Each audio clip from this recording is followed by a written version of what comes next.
Well, it's the end of the year. Can you believe it? How many of you watched a YouTube video this year? Who didn't? Did anybody not watch a YouTube video this year? Right. YouTube is the biggest thing in the world, I think. 2.7 billion monthly users. How about that? Our world is obsessed with video content.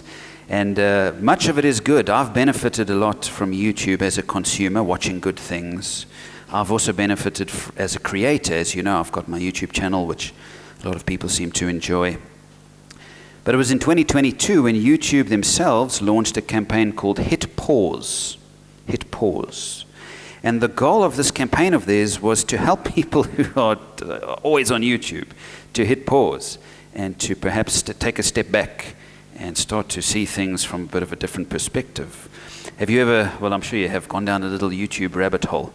You start watching a video and then it pops another video up as a recommended video, and then you watch that and then another one comes up. Next thing you know, you've spent a bunch of time watching too much video content. So they said, Hit Pause is this campaign. We're encouraging our people to just step back and not be so obsessed with watching videos. And they would do things like, they would say things like this: pause and breathe deeply for a while. Just pause, take a breath and breathe. Pause and stretch. Pause and dance. All these little ideas to encourage you. Just clear your mind and stop just watching all this stuff. And I think this is a good concept. Sometimes you just have to hit pause and take a break. Here in South Africa, the week between Christmas and New Year's is usually a pause week, isn't it? Everybody's on pause. Nobody knows what day it is. Nobody knows who they are. Everyone's forgotten what life is all about. And most of us do that. We take the time to hit pause in this week. And you know, it wasn't YouTube who came up with this idea. It was actually God's idea from the very start. God commanded his people years ago to hit pause every week, to take a weekly Sabbath where they would just stop and rest and be refreshed. He even commanded the people to take a Sabbath year every 7 years and a Jubilee year every 50 years so that the earth itself could just recover and hit pause. And all of it was put in place so that we could stop just overwhelming ourselves and overwhelming our bodies and our spirits and the earth itself. And so, question for you today: have you hit pause over this Christmas, New Year time? Have you taken the time to stop? Or have you just kept going? I think it's important for us to pause and rest, number one. To pause and rest. This was the point of the Sabbath, rest. God himself rested. Have a look at this in Genesis 2. By the seventh day, God had finished the work he'd been doing, all of the creating, right? And so on the seventh day, he rested from all his work. And then God blessed the seventh day and made it holy, because on it he rested, again, from all the work of creating that he had done. And then a bit later in Exodus, when he was speaking to his people and commanding them to do all sorts of things, he said this: 6 days do your work, but on the seventh day do not work, so that your ox and your donkey may rest, so that the slave born in your household and the foreigner living among you may be refreshed. And so God looks at us at the end of a weary week and he says, hit pause. Okay, just rest a bit, be refreshed. And you know, I think God looks at us at the end of a weary year and he says, just hit pause, rest, be refreshed. Gordon MacDonald, the author, tells a story of an explorer in the 19th century who came out to Africa when it was mostly still rural, to start mapping out a part of Africa that hadn't been mapped out yet. And so he got the help of a group of rural African people to come and help him and show him around. And on the first 3 days, they moved very quickly and actually got ahead of schedule. And he was ecstatic. He thought, this is great, so much more we can do. So on the fourth day, he jumped up and nobody else got up with him. And he waited and nobody else got up out of their beds. And he waited and waited. Eventually, he went and sort of found one of the main guys and said, what's going on? We're supposed to get going. And the man said to him, we're going to sit the day out. So the explorer said, what do you mean? We've got so much we can do. And the man said this to him. He said, it's time to let our souls catch up with our bodies. It's time to stop and let our souls catch up with our bodies, because we've been moving too fast. Can you relate at the end of 2023? Were you so busy this year, so driven? You just went the whole time, on the go, that your body outran your soul? Maybe God's saying to you, you know what, hit pause, let your soul catch up. Let your soul find its way back to your body. The world is constantly pushing us to go faster and to work longer, right? It's an instant communication world, which is great, but at the same time, the drawback is that we rarely, if ever, disconnect from work. Do you remember the days when you had a phone at work and it wouldn't come close to your home life? By the time you got home, nobody could get hold of you, right? I don't remember those days. I don't think that was ever a thing for me. Even now, working from home, right? A lot of us work from home or do a hybrid thing. Work from home, sometimes go to work sometimes. What it means is that it's harder than ever to disconnect work and home. And you find yourself, when you should be hitting pause, doing a little more work, pushing yourself a little further. And God says to us, hit pause, stop, rest, be refreshed, take a break. There's more to life than efficiency. There's more to life than earning. And so I want to encourage us today, friends, to hit pause for a few moments and to rest a bit before we get going in January. Let's be gratified by the rest that God offers us. And I'm speaking to myself here. I have a tendency to just try to work more and more.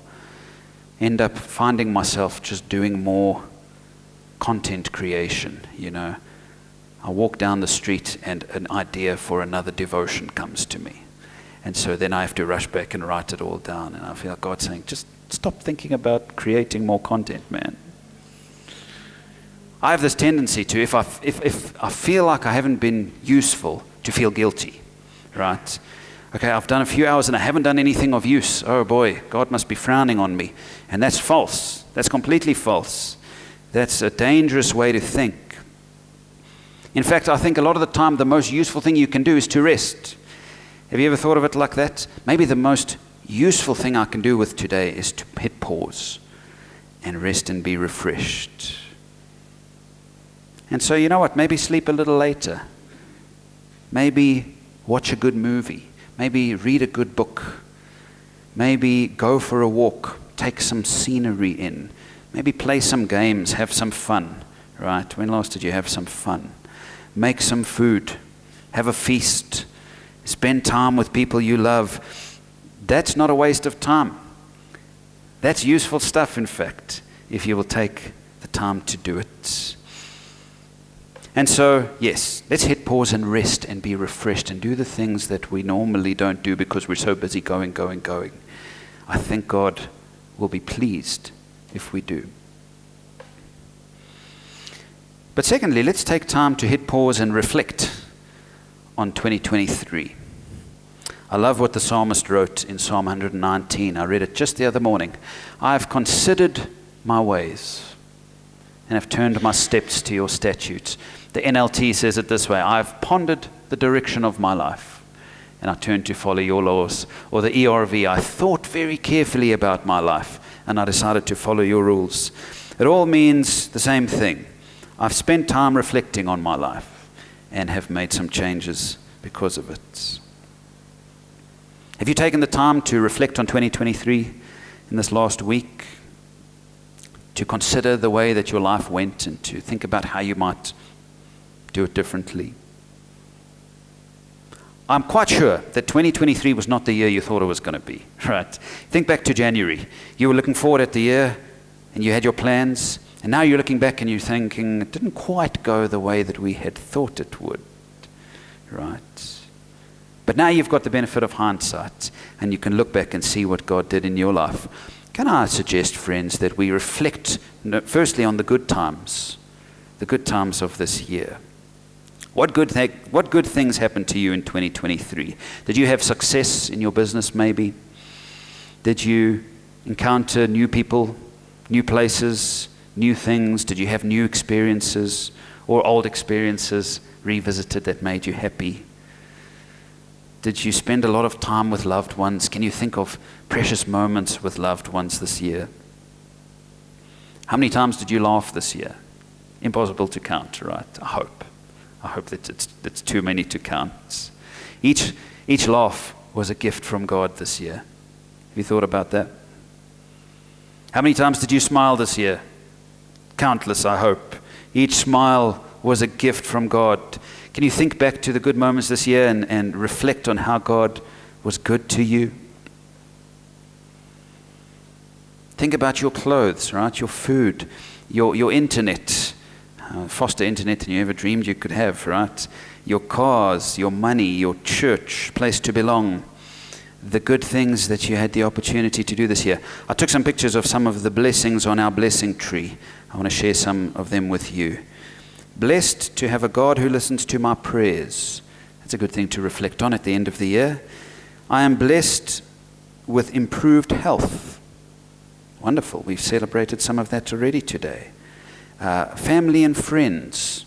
Lovely thing to reflect on at the end of the year. A new car. Praise God for providing. I've been blessed with an amazing family and support structure. Fantastic. My children. Wonderful. Thank you, Lord, for blessing me to be able to still have a job. Did you give thanks to God for your job this year, if you had one? A wonderful church family, somebody wrote. There's hundreds of these. Well, not quite hundreds. There's tens of these on the blessing tree. Go and have a look. Maybe they'll remind you of what you've got to be thankful for this year. 2023 blessed us all. God gave to all of us in some way this year. And so hit pause and think about these things. Hit pause and remember them with gladness. And thank God for such wonderful things. But I think it's also right for us to reflect on the bad times, the bad moments of this year. Maybe this year you look back, you think, I had health problems, my relationships were messed up, I struggled with my family, we had death this year, finances were tight, my dreams didn't take off the way I wanted them to. Friends, can you look back on moments like these and occasions like these and still see how God helped you through these things?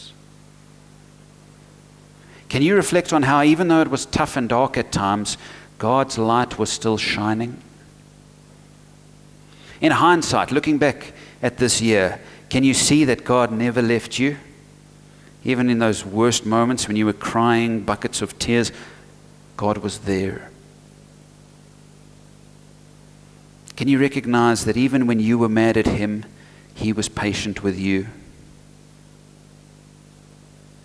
How He has loved us this year. How He has cared for us this year. How He has held us and sustained us and preserved us this year. And you know what, friends? Maybe you've left the blessing tree untouched because you've thought, I've just had a terrible year. Maybe you thought it's the worst year of my life, and so I don't have anything to give thanks for. Maybe right now in this moment you can realize that even through the pain you were blessed. Right?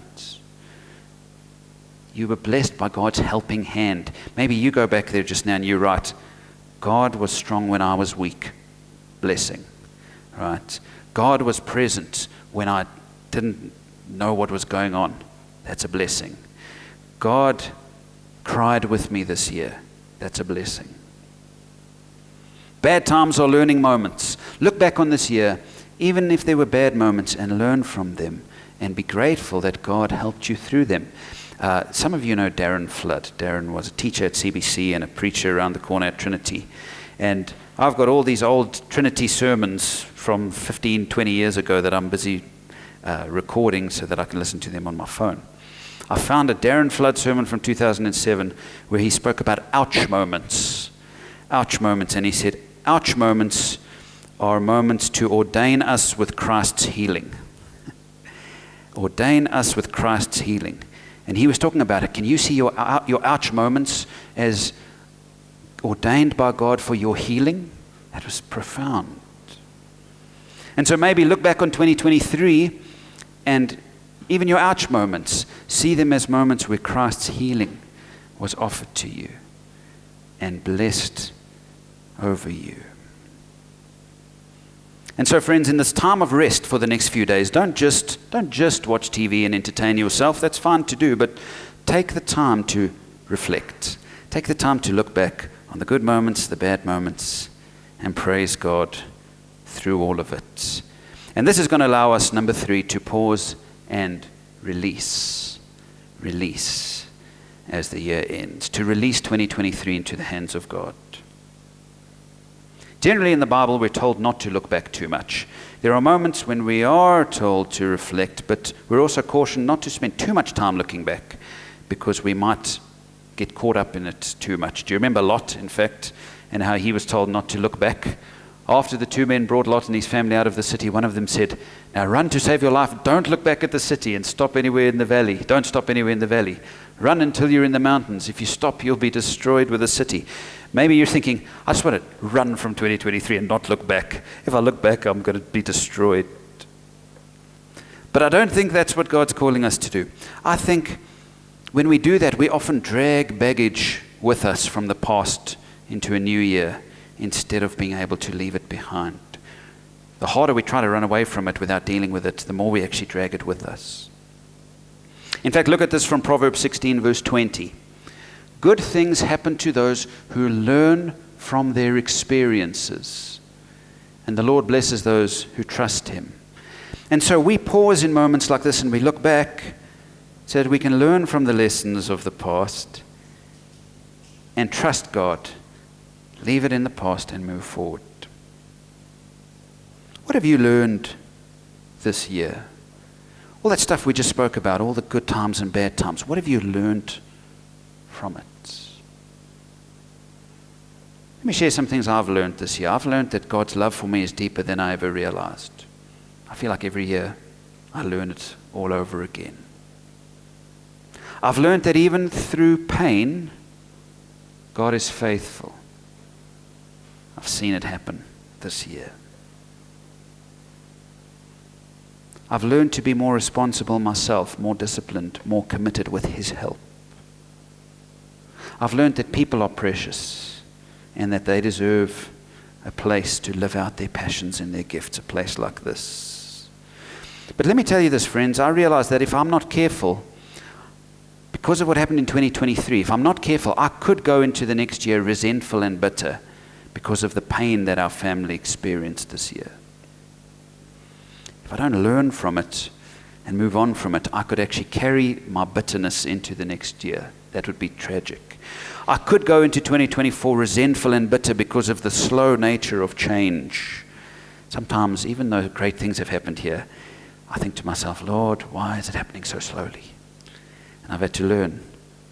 Change is slow. Be patient. I could be angry and bitter about it. I don't want to be. I could go into the next year resentful and bitter because of conflict and difficulties and challenges that constantly come my way. And I know you relate because it's the same for all of us. What things do you need to let go of and leave behind as the new year starts? What things do you have to release and let go of so that you don't carry them with you into the new year? You can take them with you if you want. You can keep being angry. And oh boy, that's going to start the year off on a bad foot. You can be unforgiving. And that's going to just weigh you down. Do you need to take the time today to hit pause and release your resentment to God and your pain to God? Do you need to take the time today to hit pause and to forgive somebody, even if they owe you, to forgive them? Do you need to hit pause today and release your anger towards God for not healing you or not healing somebody close to you? Do you need to take the time to hit pause and release your frustration to God? Maybe you're frustrated at this year, but you need to leave it behind. Do you need to take the time to unburden your soul so that you don't start the year holding on to these things? Friends, I don't know what 2023 has in store for you, but I do know that, or 2024 has in store for you rather, but I do know that it's not the end of your story. Today, the end of 2023 is not the end of your story. Whatever pain that you faced this year is not the end of your story, because God is going to do things in your life in 2024. But will you lay down the things you need to lay down and release them to God so that you can walk forward in faith? We're going to do something a bit different to close, and we're going to, before we sing our last song, we're going to just have a time of quiet. We're going to just hit pause. We're going to put some gentle music on the next slide. It'll come up in a minute. But what I want to do is to give us the opportunity to spend 5-10 minutes hitting pause. Not on our phones, not on our watching TV, not busying ourselves with something else, but just hitting pause. Taking the time to reflect, to rest a little bit, and taking the time to release these things in prayer to God. And so as this happens, maybe you want to stay in your seat and just pray. Maybe you want to come and kneel here and pray. Whatever works for you, friends. But let's take a few moments to hit pause and spend time with God, thanking Him for the good, thanking Him even for the bad, and releasing what we need to release, leaving it behind so that we don't drag it into 2024. Can we do that?